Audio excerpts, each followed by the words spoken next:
Like we've sort of come to a natural stop. We're like in a really dark place And now. we're really sad. We're really depressed now with the world and everything. So let's lighten the mood a little bit here. Hey, I'm Gemma, host of I Don't Know What We're Talking About and the person behind Gemma Watches Stuff. Here's how this podcast works. One guest, 5 topics, one surprise selection, and absolutely no script. Just pure fun, chaotic conversation. Today's guest is Brian Field, a musician, composer, and actor with an impressive range of experience across stage productions, musicals, films, and voiceover work. Brian holds a Master of Music degree from the Juilliard School and, in 2022, launched Passions for Our Tortured Planet, an environmental initiative built around his piano suite of the same name. I am so excited to have Brian on the podcast today. Let's go. Hello, my name is Gemma from Gemma Watches Stuff, and we are on the podcast today. I don't know what we're talking about, and here with me today I have Brian Field. Brian, how are you? I'm well, if a little tired at this early hour. We've been navigating time zones, so I believe it's 6 a.m. where you are right now. Yeah, you got that right. Oh, beautiful. Well, I'm 8 p.m. here on the other side of the world, so thank you for being up and early. I appreciate that in your time. You should have a wine while I have my first coffee of the morning. Okay, yeah, that sounds like a good plan. I like it. Now, the way this podcast works is we've been Instagram messaging back and forth and emailing a little bit, trying to lock in the time and get ourselves situated. And the way this works is before we press the record button, you send me 5 different topics. And the topics you sent me were, I must say, fantastic. They were so broad and I struggled to pick which one we were going to talk about today. And so you really don't know what we're talking about today, which is the premise of why we're here. And so the topic that you gave me, which I thought quite apt for the situation, while we're talking about time zones and where we are, the topic you gave me of the 5 that we're going to jump in today is our connected disconnectedness. Okay, very good. That's a good response. All right. Beautiful. So that, out of all of the topics, that one sort of stuck with me because we're talking on Zoom. We're doing this podcast thing where we are connected in this way through the use of technology. But in the way this works is there was no scope, there was no context for the topics that you sent me. That was all it said. So I'm going to throw that over to you. What sparked the idea for that sort of topic? I think it's a really big, knotty type of topic and issue, frankly. The fact that we're having this conversation through Zoom, the fact that you and I had an initial introduction through Instagram, those are and many things that in an artist's life and an actor's life, for sure. I mean, the ability to do self-tapes now as opposed to having to go and do in-person auditions and travel all over the place. It's the connectedness in that regard, the use of AI tools, for example, in addition to social media tools. Many of those things are really fantastic. I mean, they're huge time savers. They make life easier. Well, they're supposed to. And and and at the same time, there's an increasing trend, certainly over the past 20 years or so, of all of that digital connectedness actually making us feel lonelier and lonelier. And um, and I think that's the very dark flip side to that. I have a million friends on Facebook or my Instagram account. It's blown up, but I don't know anyone in person. I never go out. I never see friends. I mean, that's the kind of dark side of that. And particularly with the connectedness. I mean, the the mainstream media had always been an issue projecting really through advertising the ideal product to own, the ideal clothes to wear, the ideal body image, all of that type of thing. And the speed at which that is all grown now, through instantaneous transmission of those things by advertisers, by influencers who are paid by by brands, has created this very trying type of cycle, particularly I mean, look at me, I'm gray haired, but for younger people who don't have the experience to look at some of those things with a filter and with a fair degree of cynicism, I suppose. And um, and it's become a real mental health problem. Mm, definitely. Like I know people, friends of mine, whose children are in very dark places because they didn't get invited to that party.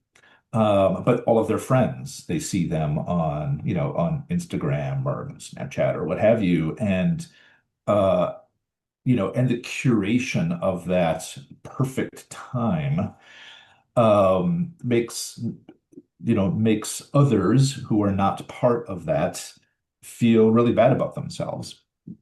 And I'm really thinking about children certainly that are increasingly given these connected devices, and in their middle school years or in their high school years or university years or beyond, and adults suffer from the same thing too. But the younger kids don't have the experience to be able to look at that with like, oh, that's a bunch of bullshit, or sure, this is kind of fake, or what have you. And so it creates a really kind of distressing cycle. Yeah. I sat in on there was a guy, I forget his name, but he was like a guy from Duke University who works in some kind of think tank.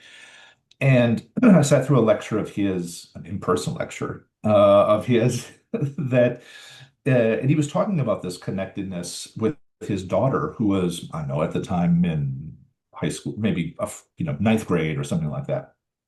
And there were two or three of them who were friends and in person, and sitting on a park bench, and they were all sitting on their phones, and not talking to each other.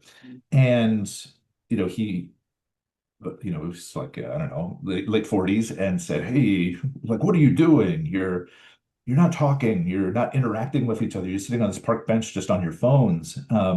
And one of them said, "Oh no, we're actually having a group chat, and with, I don't know, Molly, who wasn't here. She's on the other side of the country, and we wanted to make sure to include her."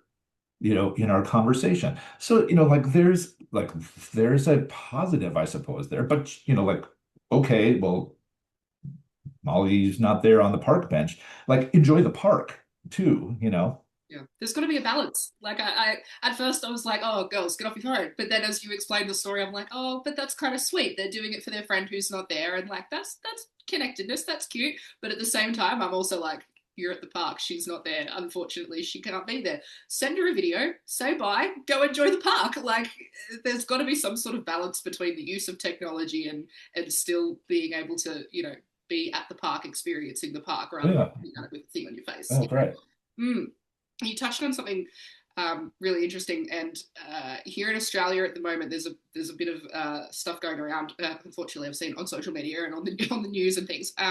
Australia is considering a ban across social media for those under the age of 16, and having Hmm. some trouble navigating how to do that with YouTube and TikTok and all the rest of it. Right. So it's been sort of all over our news at the moment that anybody under the age of 16 will not be allowed to have a TikTok account, a Facebook account, Instagram account, like all the rest of it. But then the challenge becomes how do we Yeah, how do you enforce that, enforce right? that? So that's sort of been something that's been in the news recently over here. But yes, it's then well, do you facial recognition, because a lot of the phones and everything now you have to unlock your phone with your face ID everything now anyway. So do they incorporate that, or is it like a trust system? Because technically, under the policies of a lot of these social media companies and things anyway, technically they've got there in the fine Right. print. Like It's supposed to put your be under. birthday in. Okay. Like Everybody lies roll the about years it. back. Yeah, that's it. Everybody lies about how old they are to get on it anyway. So it's like, well, that's not gonna work. So it'll be interesting to see. It's very recent, so it'll be interesting to see what our country ends up doing, whether or not that's even possible or plausible to put through. But I like the idea in theory. I really do, because you were talking about before of like young people don't have the skills. They haven't learnt yet. They're not equipped to deal with some of the, growing up is difficult enough. Finding a community, finding relationships, finding friendships, building communication, building community is Yeah. difficult enough without adding the extra element of how to do that with technology, with this girl who they're talking to on the other side of the country. Like, and so I would like to think that the older generation who have been through, myself somewhat included in that, who have been through growing You're up so old. before, so old, so old. I was born before Google and before Wi-Fi, so I include myself in that. I had a few Uh, years before Wi-Fi was around, so I count in that. But because we grew up before Wi-Fi and before Google and before social media was everywhere, you naturally learnt those skills in communication and relationship and that sort of thing. So what you're suggesting, that the older generations have sort of have to navigate that differently, whereas the younger people don't have scope for that because it's such a different world, I guess. There's a really, well, really. and it's frankly engineered to be as addictive as possible, right? For the benefit of those for-profit commercial entities. Mm. And even before AI is a whole other subject, and I'm sure we'll get to that in a bit. But before we touch the AI, how that fits in, like you're absolutely right in the fact that it's so addictive, and attention span. I think TikTok specifically, it's an endless stream of content. You just keep scrolling. I mean, it's called doom scrolling, when you Yeah. one video after another video after another video, and it just seems to go on forever, but you can't peel yourself away from it. And I do it all the time. I'm 100% guilty, like 100% guilty. I do it all the time, but I catch myself thinking, what was that video that I just watched 2 videos ago? And I can't remember. Like I'm feeding this content into my brain, and I'm like, oh, I love her, that's so funny, or scrolling, oh, that's hilarious, what a great joke, or oh, I love this song, that's great, scrolling to the next thing, or oh, that's my favorite TV show, great. And then I catch myself going, what 2 videos ago, and I don't remember what I watched. Gone. And I can't be the only one, because you're just seconds, 3 or 4 seconds worth of content, and then you swipe onto the next one. Yeah. One of the things that, ironically, whenever I see it, and I see it increasingly only because the algorithm begins to modify itself based upon where I've lingered, is is this series of videos of 80s nostalgia, or like 70s nostalgia, like foods that have disappeared, or your favorite television show Saturday morning in 1980, and I mean, featuring the Smurfs, which I think is terrible, but and just the volume. I mean, I find it really interesting, not so much because like these shows that were awful back then and or only worse in hindsight, but a lot of the comments of people just pining for these days. Many in the 80s or 70s, long before the advent of the internet or any of these types of active connected platforms. I mean, connected platforms then was TV and appointment-based television, no less. So um, around that was a community as well in connectedness. Who shot JR? I mean, that was like the big talk, that everyone was talking about because everyone was plugged into it. The last episode of MASH, of course you saw that. Like, half the world saw that. Or big sporting events, whether it was the World Cup or in the US, the Super Bowl. And of course, everyone watched that. And that's a different type of connectedness, through media and electronic media. I think I mean, you pointed to the fact of people doom scrolling on TikTok, and I think it's on one hand the proliferation of those platforms, the accessibility of those platforms, and the the way the platforms are driven to nurture short attention spans. I mean, like in the world of television and film, forget about watching the half-hour sitcom now. I mean, now you've got all of this atomized vertical short form content where you watch 5 minutes and you pay to see the next 5 minutes and on and on and on. But that's, the kind of the narrowing of the attention span through these platforms, which, I really wonder. I mean, I wonder what will become of, forget about traditional cinema or longer form television programming. Um, like people reading books, or being able to maintain a conversation for more than 5 minutes. Yeah. It's scary to think how quickly we've come, uh, and how quickly we're moving forward. Which I guess is the natural conclusion now as we move into AI, because that's sort of where we've tended to go. But at one point about what you said made me think. I remember when Netflix and streaming became a thing, and I remember when you could just, you'd watch one episode of your favorite show on TV, you'd have to wait a week for the next one. It Right. ended on a cliffhanger. You'd be thinking about it all week. You'd be like, all right, this time, this day, I'm there in front of the TV for the next episode. You didn't have a choice. That was it. There was no, they had to wait. You didn't have an option. And so I remember when Netflix became a thing, and with these TV shows, no one watches half an hour sitcoms anymore. Like, you do, but you watch them for hours because Netflix did the thing where it just automatically starts the next episode. It cuts off the credit. You get to the end of your Right. episode, the laugh track plays, the canned laughter, the credits pop up for 2 seconds, and then bang, you're straight into the next episode. You don't have to press anything, you don't have to touch the remote, you're just ready to go. And that it's like that constant scrolling on TikTok. It's doom Netflix watching. It just keeps going and going and going. And I think You they know, once had a feature where it goes, "Are you still watching?" Like if it's been hours and you haven't touched You're like, anything, it's like, really? "You're still No, I walked alive." away. I went to the bathroom, but it kept playing. Yeah. Uh, it really, um, it begs the question though around, um, we choose to do these things.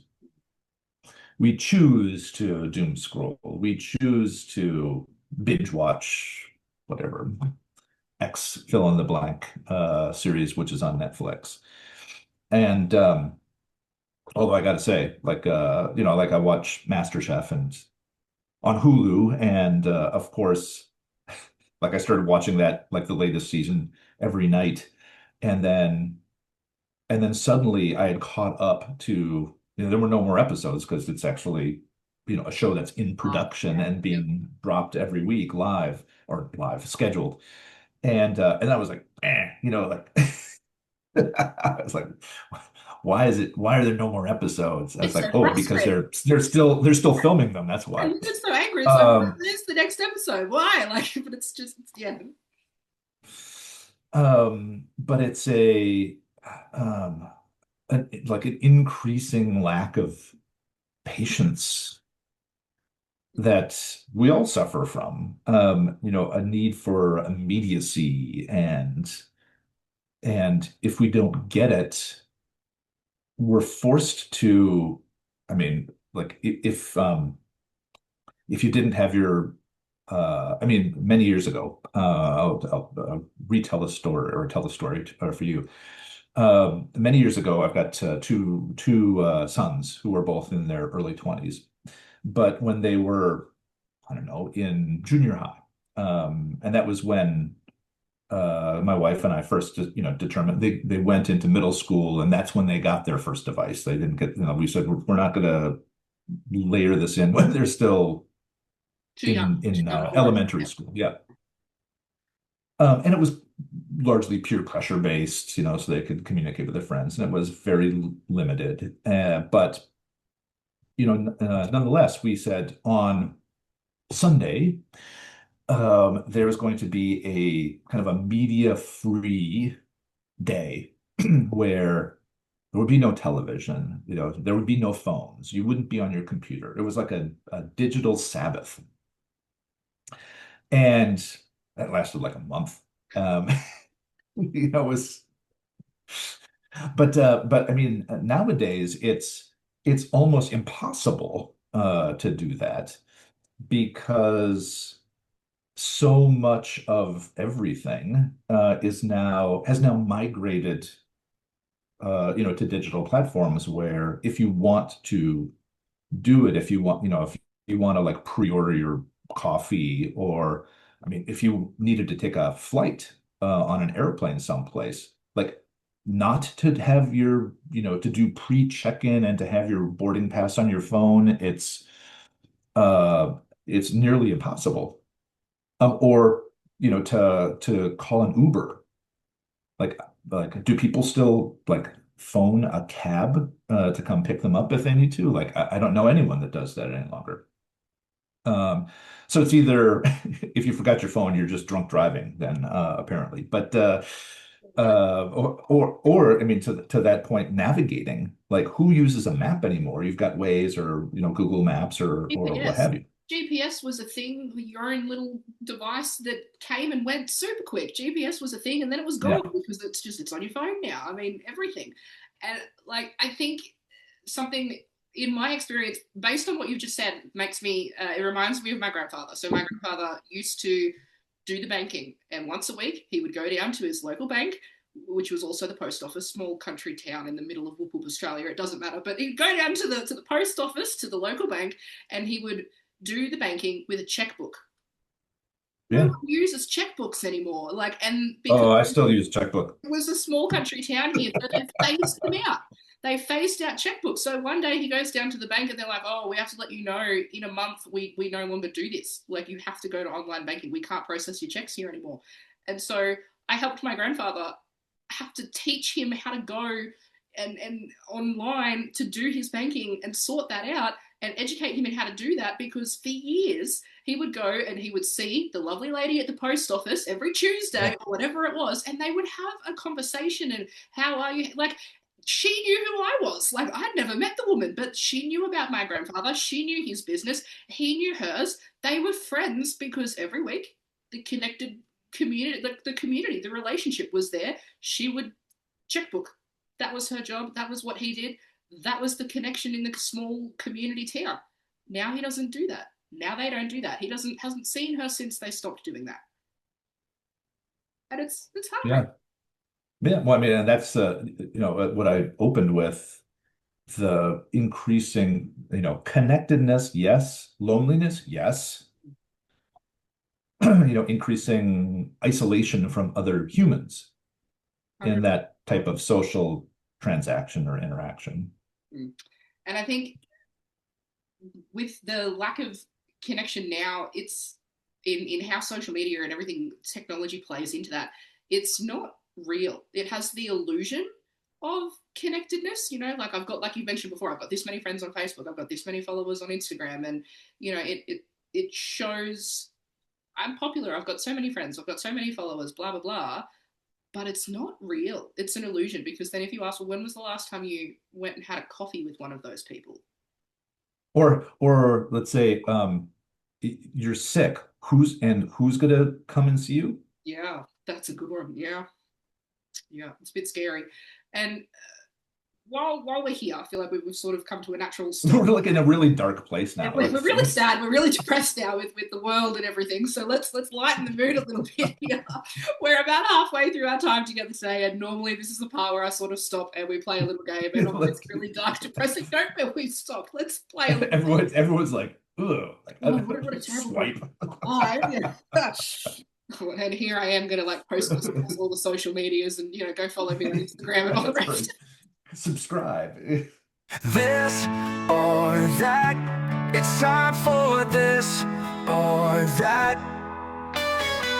This is a little game and it's very simple. It's called This or That. And basically, what I'm going to do is I'm going to throw two different options at you. I've got four different questions, two different options, and it is, as the name suggests, this or that. So you get to pick one, and you can either justify your answer and explain why, or we can just leave it a mystery and move on to the next question. You just let me know. The first one for our little game is villain or hero? I think villain. Villains are typically have a more interesting backstory. That's very true. Yeah. Why? Why did they become so villainous? What was it? Maybe they didn't get their phone when they were in high school. But but I think they've got a slightly more interesting backstory and exploratory type of material to make that interesting. Yeah, very And cool. there's so many different types of, I mean, there's different types of heroes too, and that's interesting backstory. But I think it's um, people don't typically root for the villain, and um, I think in some, there have been some cases where people do villainous things or bad things, but are still good people, and that makes for really interesting Depth of storytelling. character. Villains have got that depth of character and can be a bit controversial, which makes things interesting. This next one was sent in by a follower of mine, and they would like to know, would you rather know the future or be able to rewrite the past? Do what with the past? Know the future or be able to rewrite or change the past? Rewrite the past. I think rewrite the past. Knowing the future is, I mean, that's pretty broad, but I mean, that's like some people that say, would you love to know how you die, where and when and how? And it's like, no, no, totally Yeah, not, no, please. no, no. But to rewrite the past, redo past mistakes. I oftentimes have this fantasy about if one could time travel back and have a conversation with yourself when you were, I don't know, 20 and give yourself, not totally revealing the future, but give yourself some kind of guiding, like, you know, make sure to do X or do less of Y. Um, then again, it's all fantasy. It's but things I think about in my idle time when So I'm not doom scrolling. but we're not doom scrolling. I love these parallels though because then it just makes me think. But if I did go back and reveal something to myself, is that going to change the choices that I make then? Which then ultimately Right, exactly. The whole narrow butterfly it effect thing. the Yeah. rabbit down the rabbit hole we go, and then that's the rest of the podcast. We're talking about that, so we'll leave it there. Third question for you: you either drink room temperature coffee or flat soft drink forever. You're American. Soft drink. Forever. Fizzy drink, pop, soda. What do you call it? Yeah, soda. Soda. Yeah, flat soda. Depending where you are, like a big chunk of the United States still calls it pop. But oh, room temperature coffee for sure. Oh, really? Oh yeah. I mean, I oftentimes do drink room temperature coffee. Um, but but like a flat. I mean, I guess if it was just soda water, it would just be water. But Okay, fair. That's a good one. Yeah, I feel like I can't room temperature coffee. I can't. I hate room temperature coffee. I can't. But what like, about room temperature tea? it's doable, but like still, no, I can't. Um, Final, fourth and last question for our little game, and then we'll get back to some doom and gloom. Would you either have everything planned or consistently wing it, improvise? Oh, everything planned or consistently chaotic, I suppose, right? I think chaotic. There's more variety, the unpredictability is, I mean, that's kind of my life anyway, but onto which I try to map predictability. But yeah, I think it's more exciting. Novelty is more exciting than extreme categorized living. I think that's a great answer, considering the podcast you're on is I don't know what we're talking about. So it's literal chaos without a plan, unscripted, unplanned chaos. So I'm really glad that that was your answer for that last one. So thank you so much for playing our little game. Before we jump back into, I think we sort of keep looping around AI, but we will get to that. We'll sort of pick up a little bit more about you. You're an actor, filmmaker, producer, musician. You've done voiceover work, acting work, musical theatre as well, I believe. Like you've got what seems to be incredible endless talents, and you've been all over the map doing all sorts of things. Was there a question in there? I Something that you've done so much, it's kind of made me a Juilliard as well. Like why Yeah. it's such a broad, you've been involved in everything. Surely you've got some incredible stories and you've had some amazing experiences and it's Yeah. amazing. Yeah, a lot. Yes. Uh, one of the things and one of the topics that I had suggested to you that we're not talking about, but perhaps we'll talk about it a little bit, is um, on the musician side, is that I am very keenly interested in how the arts, whatever flavor of arts you want to take, can help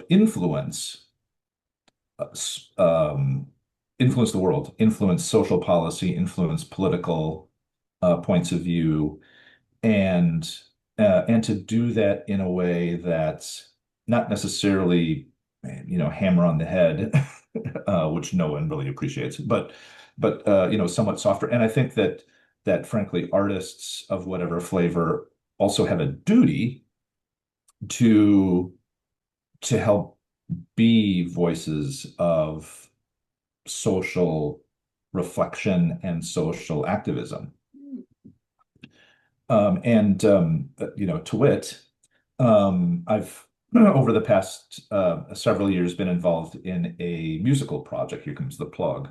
Musical project around climate change, not just awareness, but climate change activism.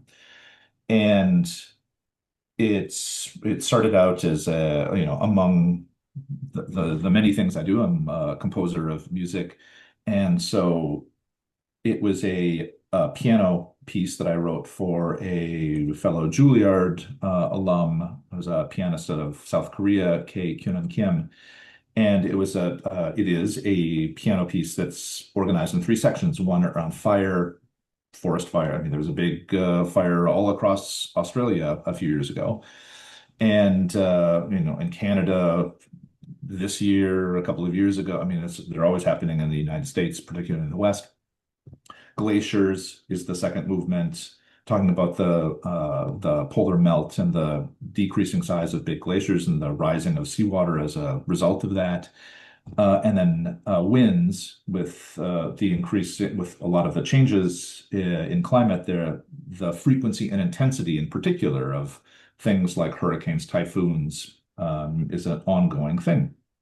And so this piano suite started out as a writing for a friend type of thing, and it's now evolved into a major musical program over the past years, taken up using social media as an amplifying technique, our connectedness, to be taken up by over 100 plus different musicians and artists, frankly, around the world, and performed in various forms in every continent except for Antarctica at the moment.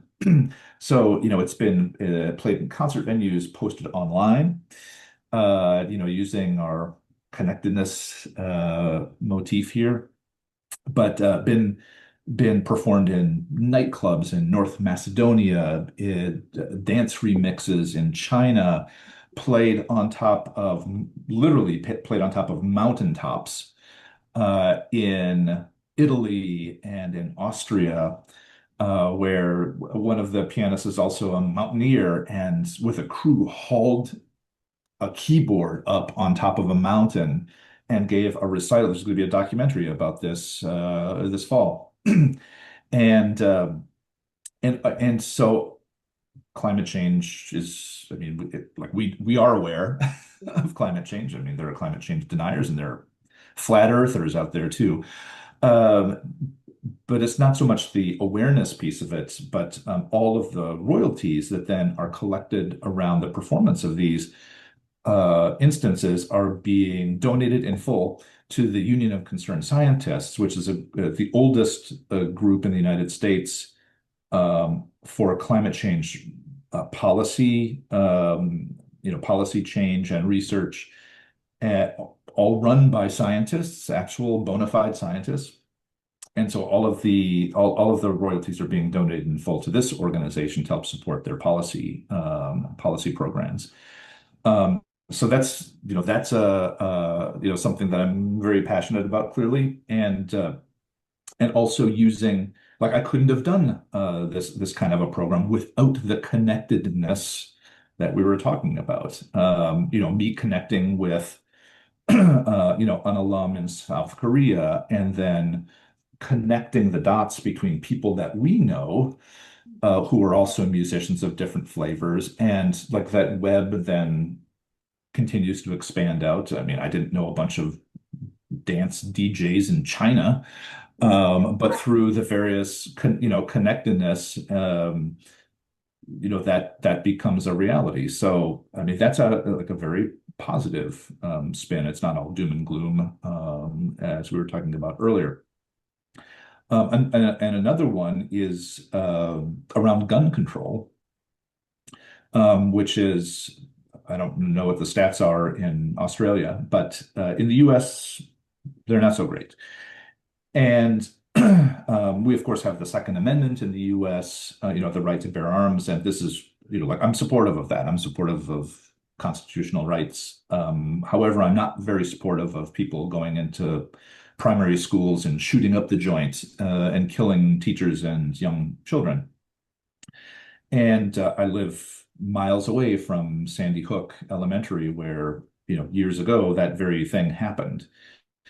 And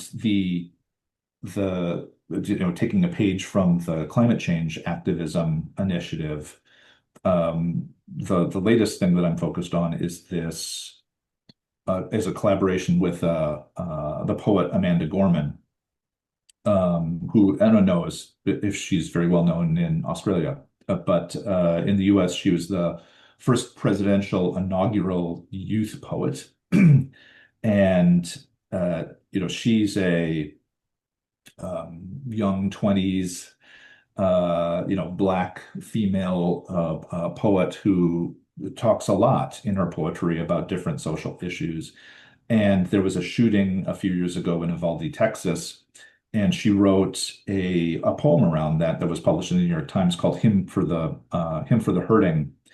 And as a poem that talks, it's obviously hurting and pain and the grief that surrounds gun violence, particularly if you're a parent or someone directly affected by it, but also talks about the need for change and the hope around that change coming out of a tragic incident like that. And I found that poem very, very moving. And so worked with Amanda and her many, many people in her circle to bring this to a musical setting. And it's the first setting of any of Amanda's work with original music. And that will be premiered with the Nashville Symphony at the end of October 24th, 25th. And all of the royalties around that are being donated to Everytown for Gun Safety, which is a not-for-profit group that was started by parents parents who have been affected by gun violence, whose children were victims of gun violence, and various governors of states around the United States, to come together to try to create better frameworks around gun ownership and gun policy. Again, not taking away the Second Amendment, but working in how we do things like better screening process, better safety protocols around gun ownership.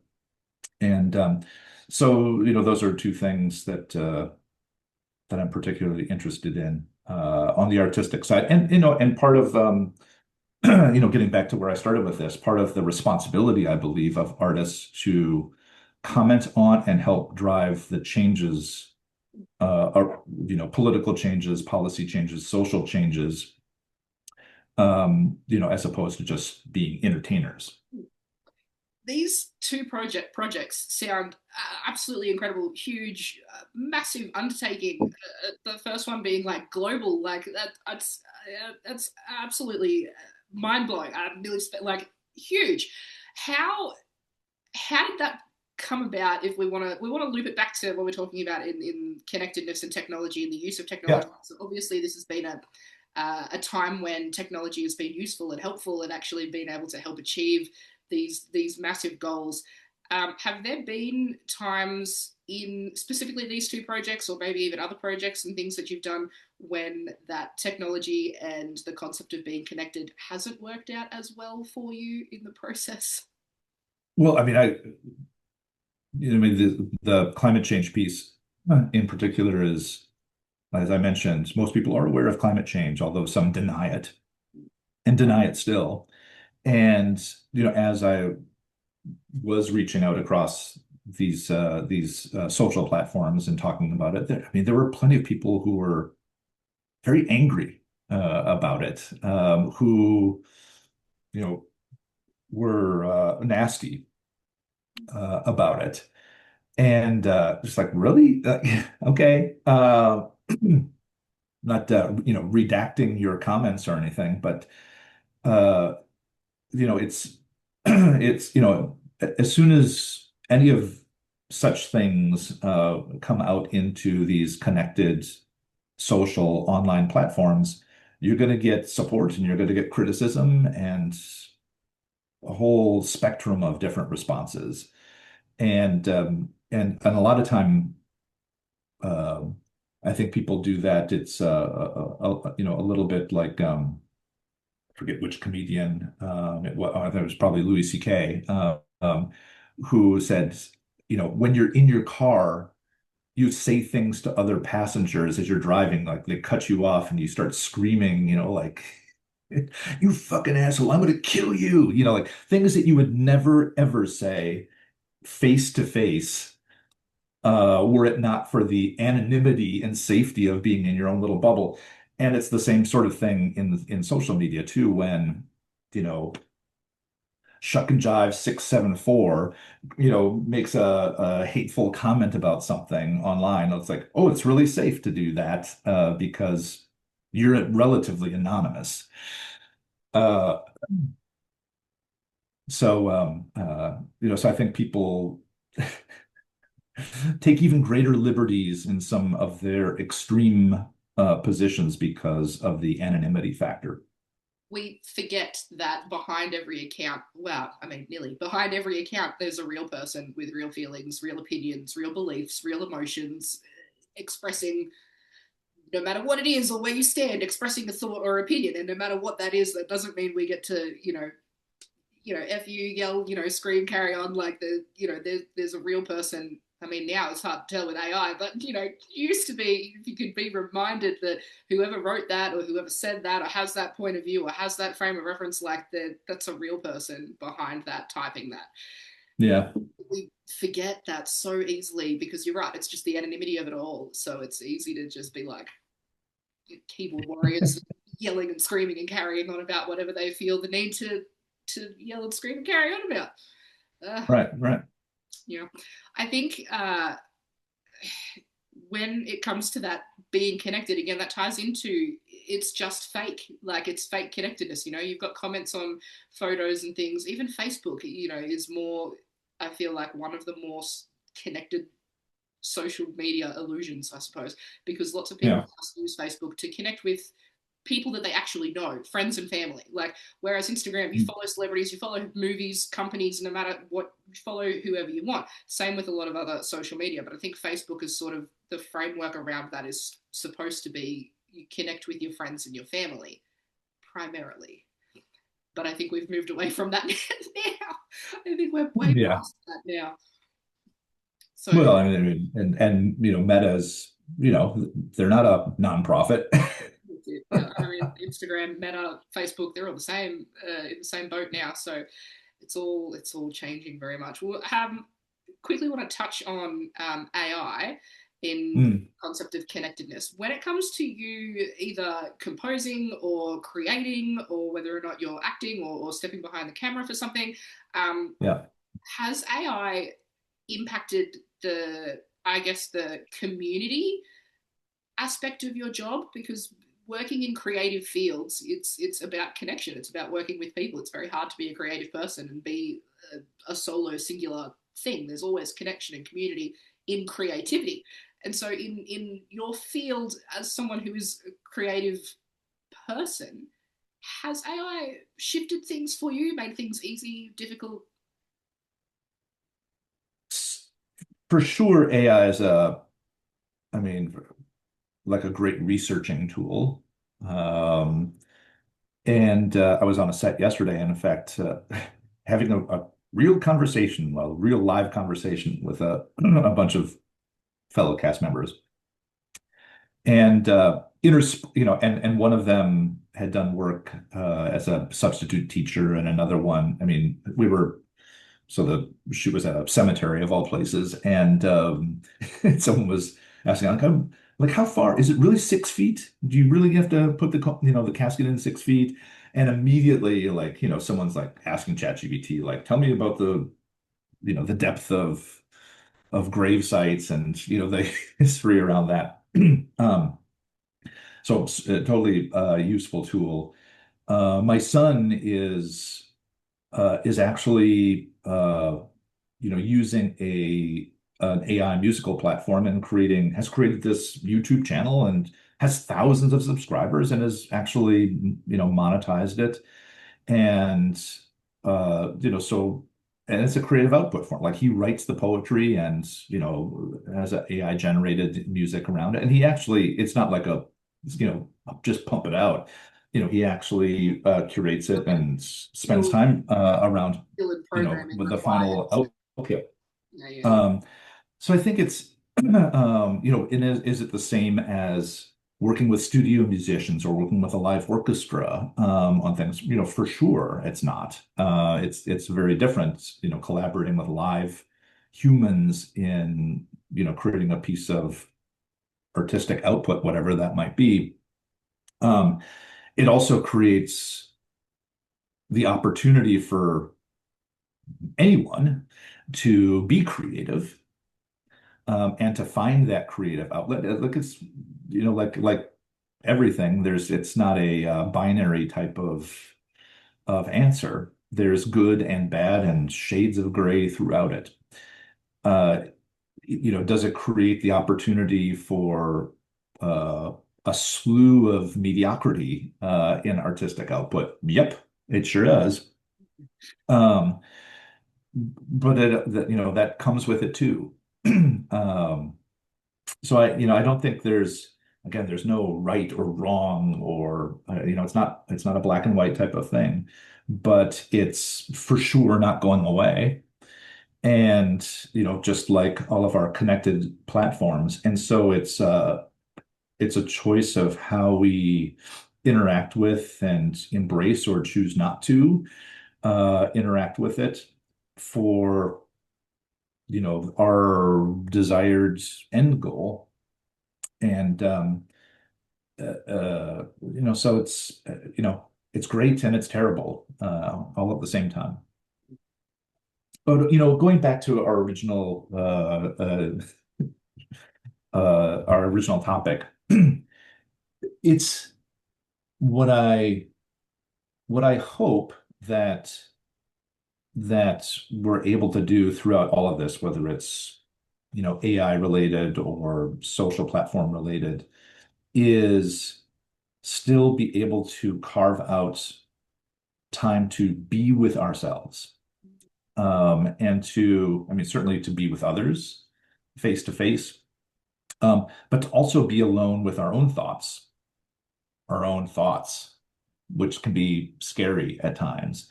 Instead of the doom scrolling, can we sit and be uncomfortable? Are we comfortable being uncomfortable?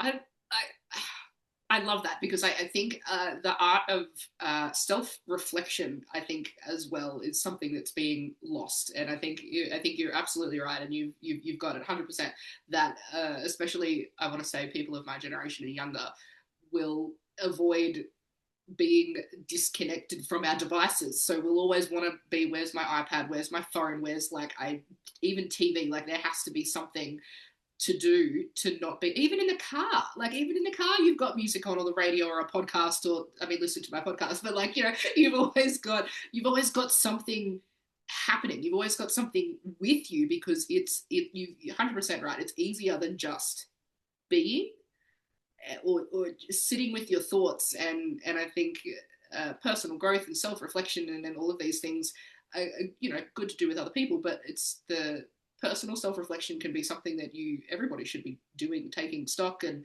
reevaluating, and just being able to sit with your thoughts alone without a screen or a device or technology. I love your idea of having the one day a week where you turn everything off. Your digital. Yeah. Good luck. Good luck with that. A month. We got through it before. We did it 4 times, and then that was it. But You could start with just an hour. Yeah. Uh, It's a good in theory, and I honestly think that it's something everybody should be practicing. And I mean, there's ways to do that too. Like it doesn't necessarily mean you have to be bored. Hiking is great. Go for a walk. Drive to work or home from work once a week. Turn off the radio. Don't listen to anything. Just drive home from work once a week with silence in the car. That's it. It's just baby steps. sure. Yeah, like there'd be plenty of ways to sort of facilitate what you're suggesting in having that time to just. But actually being bored is a good thing. And being bored is there was a book from, I think it was like the late 70s. And it was a book called Zen and the Martial Arts. And among other things, I've been doing martial arts for 35 years. And one of them is one of these chapters is about this guy who, I mean, it's all like true story stuff, and but a guy who's like calling up his friend, and this friend says, no, I sorry, like today's the day I do nothing, and he's like, no, I just want to like just have lunch. That's not, and he's like, no, like if I have lunch with you, then I'm doing something, and today I do nothing. And he's really confused and asks for an explanation. It's like, the problem is today and this is like in the 70s, so, go figure. We're so bombarded by everything. Like we need time for, to be alone with our own thoughts, as uncomfortable as that might be. And, like I put a day on the calendar where I don't answer the phone and I don't turn on the television or the radio and I don't go and see people. I just am home and I just sit and reflect. And that's why I guess it's done in the martial arts. But and so this guy tries it. He's a screenwriter, and finds that as he's sitting thinking about like he's able to now sit unencumbered by the distractions around his day-to-day life, and like he actually begins to solve problems in his own head around things that were around him. And he's like suddenly becomes like the next day he's not doing nothing and just like leaps into the fray of his life and is able to be so much more productive around it because he's taken a pause. And that's really like music, right? Said it Debussy, I think, said music is the silence between the notes. And being able to have silence in between, or respite from the chaos around us um, helps provide perspective. Which, funnily enough, going full circle, like after having that break, having that downtime, having that scheduled nothingness, and just being in that state of nothing for however long you schedule it for, you said, he leaped back into, yeah, okay, I'm ready to go, I'm ready to achieve, I've had that break. Like that is an amazing tool to think that if you can schedule some time to, which sounds so counterintuitive, doesn't it? I'm going to schedule some time to do absolutely nothing so that I can then achieve and have energy and bound forward in doing whatever creative project I've got happening. Like, it seems very counterintuitive, but the more that I think about it and think about my own experience in times that I've done nothing or been bored or had a social media cleanse or a technology detox or whatever you want to call it, I think it's actually very true. So, well, you're in the boredom comes your imagination activates, and you start thinking about things, and you start thinking about certainly the kind of quotidian, like, trash around you, like like I gotta do the laundry and I've got to buy groceries and things like that. But then also, like, some of the questions that you were asking, the 5 questions, like hero or villain, or would I go back in time, or would I want to know the future? And those types of thoughts that people normally don't have are the seeds of creative things. They're the seeds around the next poem or the next story or the next musical composition, the next screenplay. When we're not constantly numbing ourselves with the available noise, the available tools around us, what fantastic and wonderful creative things can sprout from boredom. Mm-hmm. Creativity sprouting from boredom. That's fantastic. I love that. Brian, thank you so much for your time today. We might wrap it up there because I feel like I could open up another can of worms and we could probably keep talking, because I feel like you're a fount of knowledge and there's so much more that we could dig into, because you've even dropped some other tidbits and I'm like, oh, we should talk about that, or oh, I want to go there, but we don't have time, unfortunately. But thank you so much for taking time out to come and chat with me today. Thank you, Gemma. Appreciate it. And I've had a great time talking with you, and I feel like I've learnt a lot, and definitely some things that I want to go and look up and do some more thinking and research on. But before I let you go, if anybody is interested or wants to donate to those 2 causes, and any of the projects that you've been involved with personally, and they want to source this music, the climate change, the piano piece, like, where can people go to grab this content? So they can go to, so there's a project site for the climate change piece called passionsforourtorturedplanet.org. And the music's there, the score's there, available, free to download, and do with it what you will. There's a demo there that, and of course there's a YouTube channel, and you can hear many of the countless performances of different types and remixes and what have you. It's on Spotify as well. If people are interested in the musical piece, they can go to my website at brianfield.com, which is really focused on music and musical recordings and upcoming performances and such. Or they can follow me on Instagram at either brianfield_composer or brianfield_actor. Beautiful. Fantastic. All right. Well, I'll let you go because we're having tech problems, and that's the sign. Okay. That's the sign that we're finished. The Zoom has crashed out, but somehow we've made it back, and that's okay. So we'll call it there. But thank you so much. It's been an absolute blast, and I've learned a lot. Thank you, Gemma. And that's it for this episode of I Don't Know What We're Talking About. A huge thanks to Brian Field for joining me today. If you've enjoyed the chaos, hit follow or subscribe. For early access and bonus stuff, head to patreon.com/Gemma Watches Stuff. Socials are here, and one last reminder, you should probably get some more sleep. Yes, you, even the one doom scrolling at 2 a.m.